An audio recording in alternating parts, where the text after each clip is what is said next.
sentimento dentro de mim que tinha meu filho, eu tinha que ser por ele. Então vejam, essa fraqueza dentro da gente, que a gente às vezes permite que a gente se esconda atrás de um copo, atrás de um... ou atrás de um... Porque isso aqui sim, porque olha, essa forma de se esconder, ela pode ser a mais prática, mais rápida, e assim, pode resolver ali, momentaneamente. Mas olha, senhores melhores do que eu sabem disso. Que basta, ó, um golinho, escravidão, algema pro resto da vida. Você fica preso a uma situação, preso a uma coisa, e toda vez que você tem um enfrentamento, passa por um momento de raiva, um momento de angústia, você busca o quê? O que é mais fácil. Nem sempre o mais fácil é aquilo que vai nos trazer algo que realmente interessa. Algo que realmente nos traga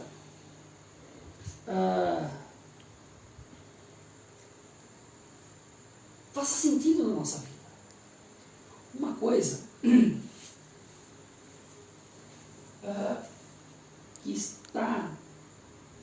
eu vou trazer no tema, que é a questão da codependência, essa fuga, essa forma de vazar os nossos sentimentos, de se esconder. Quando a gente busca uma solução mais prática, rápida, que é a bebida, o álcool, a droga, aquela coisa momentânea, e às vezes a gente tem um sentimento assim, é meu, eu faço o que eu quero, corpo meu, estou destruindo uma coisa que é minha, e aí? Faço o que eu quiser. Só que nós temos que entender, dentro inclusive do perdão, que nós causamos mal a tantas outras pessoas dentro da codependência. Porque olha, um colega hoje trouxe aqui, falou assim, meu pai era assim. E eu vi meu pai brigando com minha mãe quando ele bebia. Quando ele não bebia, ele era um cara bom. Mas ele bebia, ele se transformava numa pessoa que ele não era. Por quê? Olha o sentimento que gerou nessa criança, que cresceu e que se repetia a mesma história e que de repente resolveu falar assim, não basta nisso. Mas vejam, é a questão da codependência. Todos os familiares, as pessoas que estão junto, que convivem no mesmo ambiente, elas sofrem. Elas sofrem muito mais que o próprio dependente. Porque o dependente tem uma escolha. Eu tenho uma escolha. Eu posso... Eu posso beber ou não. É uma escolha minha. Agora, o codependente, essa não tem escolha. Porque ele vai conviver com a gente. E por amar, lembra do amor? Por gostar, por ter respeito, por nutrir sentimentos por aquela pessoa, acaba por vezes se vendo aprisionado dentro de um vício que não é dela, mas que causa muito mais mal, que degrada muito mais a vida dela do que a pessoa, do que o próprio dependente.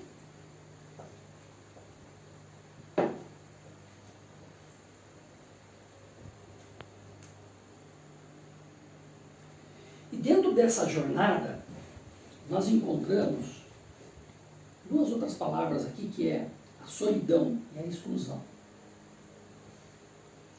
E eu quero falar aqui, não da solidão causada pelo abandono do outro, mas às vezes nós nos colocamos num sentimento de solidão, nós entramos numa bolha para nos afastarmos do outro, estarmos só com a nossa problemática, que a gente exclui o outro. A gente se exclui. E aí depois, diante de tanta problemática, porque às vezes a gente acaba se tornando pessoas não gratas, pessoas desagradáveis. E aí ninguém quer ficar perto da gente. Veja, é simples. Tá?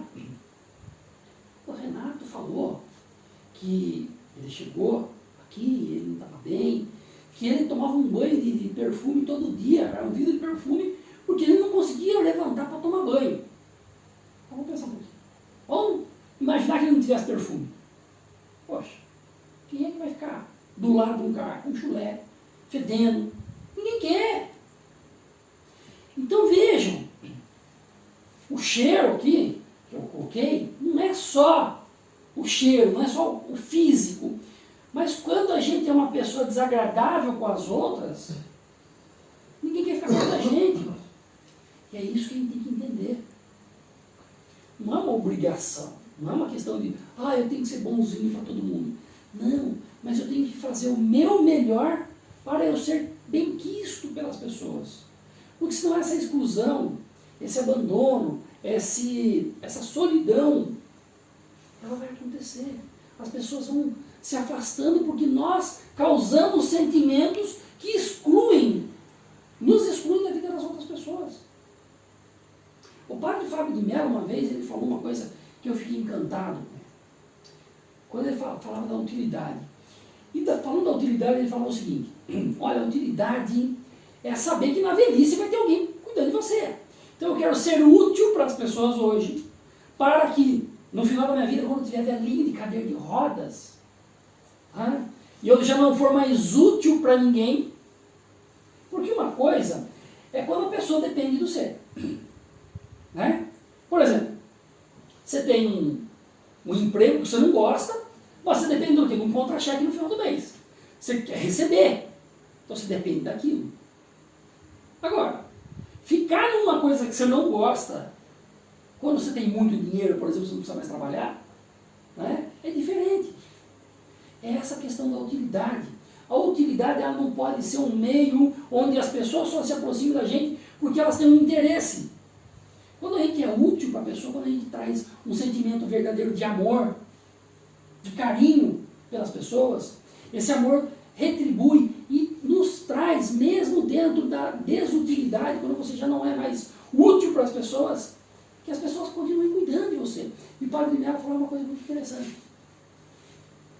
Porque eu me preocupo e eu quero que quando eu não conseguir mais andar, quando tiver velhinho de cadeira de rodas, que tenha uma pessoa que me coloque no sol. Então, coloca o Padre Mello no sol. Tira o Padre Mello do sol. Coloca o Padre Mello no sol. Ele fala isso. E aí ele fala uma coisa. E espero realmente, não só que me coloquem no sol, mas que não me esqueçam do sol. Que me tirem do sol para não ser queimado. Essa é a verdadeira questão do amor, do carinho, da utilidade, que está avesso à exclusão, à solidão. A maior e a pior solidão que o ser humano pode enfrentar é a solidão dentro da multidão, onde você está rodeado de pessoas, mas você se sente só. Você se sente abandonado. Quando a gente fala em abandonado e só, a gente não pode esquecer de uma coisa. Eu já falei aqui, e assim, não tem como pincelar, senão é mal interpretado o que eu vou falar, mas Deus, Ele não está no controle das nossas vidas. Quero resumir. Ele tem o poder de estar no controle sobre tudo. Não cai uma folha do céu se Deus não quiser. Mas Deus não quer a nossa dor. Deus não quer ver o senhor, a senhora, eu sofrendo. Deus não quer. Não quer ver o nosso sofrimento. Nós temos o livre-arbítrio. Então, o nosso sofrimento, ele nada mais é que um resultado das nossas ações, das nossas escolhas, do que a gente faz. E não adianta, quando eu falo que Deus não está no controle, é porque eu quero que vocês entendam que não dá para ficar culpando Deus por tudo. Eu sou assim porque Deus quer. Não, Deus não quer. Deus quer o teu bem. Não dá para culpar Deus. Deus está assim no controle. Se ele quisesse jogar um raio aqui, morrer todo mundo. Se ele quisesse, soprou, não respira mais. Mas Deus não faz isso. Mas Deus é o único que vai estar do nosso lado quando nós precisarmos de arrimo. Quando precisarmos de uma força, quando precisarmos de um verdadeiro amigo, Deus estará lá, sempre. Assim como Deus. Nós, aqui, né, nos colocamos à disposição para estar juntos. Mas não adianta eu querer invadir o seu livre-arbítrio. E aí entra naquela coisa de esses 3 dias é seu. Por quê? Porque esses 3 dias é seu. Esse conflito, esse tumulto, essa dor, não dá para mim passar a tua dor. Eu tenho a minha. Talvez eu não suporte a dor que você está sentindo agora. Talvez eu não suporte. Não consiga. Não seja grande o suficiente para aguentar o que você está aguentando. Mas, talvez, você também não consiga suportar a dor que eu tenho. Ver as pessoas em pé, ver as pessoas bem, não significa que elas não têm dificuldade, que elas não passam por problemas. Pode ter um ponto de vista diferente. A única diferença entre os meus problemas e os problemas de vocês, sabe qual é? A forma como eu encaro a coisa.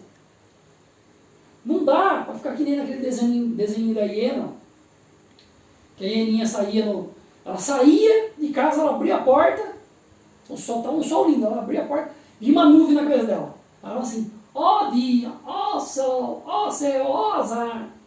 É assim, né, seu Carlos? Meu Deus, é o mundo cruel. É isso, mundo cruel. Não, eu sou cruel. Nós temos escolhas. Livre-arbítrio. Nós temos que buscar.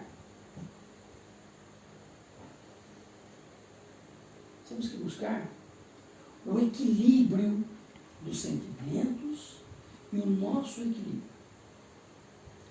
Tudo que a gente faz, qualquer coisa em excesso, não faz bem, não é legal.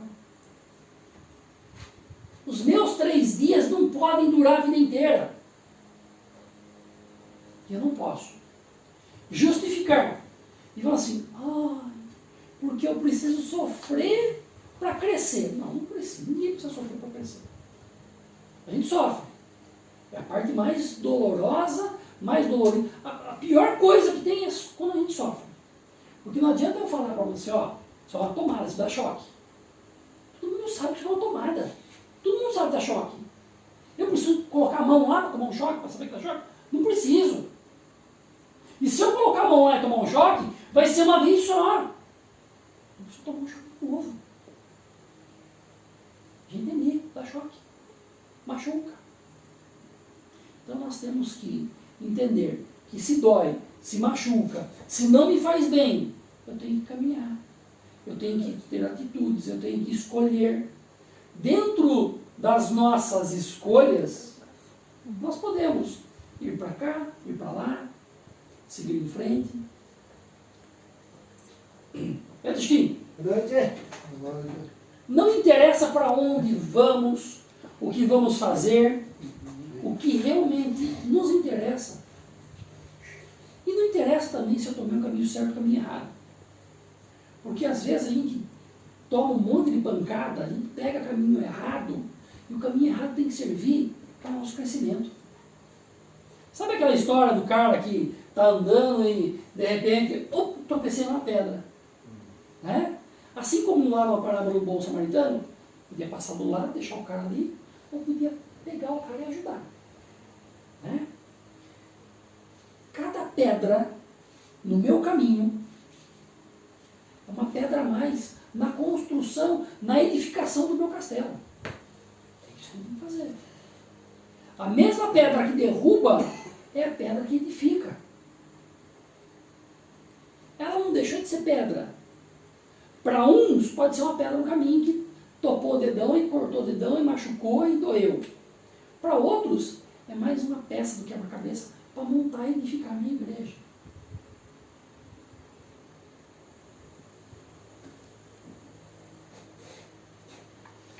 E como a gente falou em pedra, eu vou trazer uma parábola que não estava